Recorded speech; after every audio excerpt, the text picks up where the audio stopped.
Hey there! If you're running an online course platform with Tutor LMS and want to customize how your course cards display, you're in the right place. Today, I'm showing you exactly how to hide the total enrolled student count in just a few clicks. Let's dive in. First things first, log into your Tutor LMS admin dashboard with your credentials.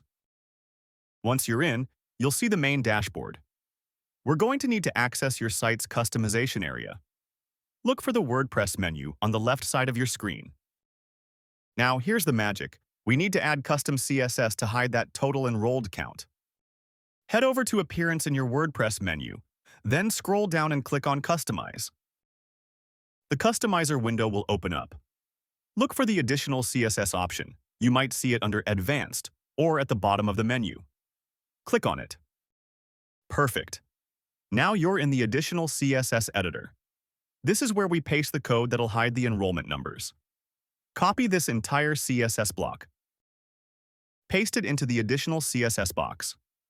This code targets three specific elements: the enrollment icon, the enrollment text container, and the enrollment count display. The important flag ensures nothing overrides these changes. Once you've pasted the code, look at the top right of the Customizer window. Click the blue Publish button to save your changes. And that's it. Your changes are now live.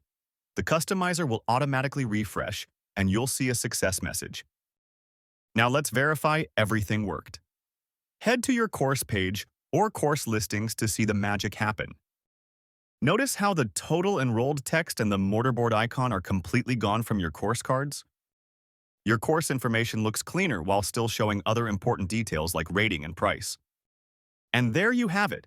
You've successfully hidden the total enrolled student count from your Tutor LMS course cards. This gives you a cleaner, more professional-looking course display. Don't forget to like this video, subscribe for more Tutor LMS hacks, and drop a comment below telling me what you'd like to customize next.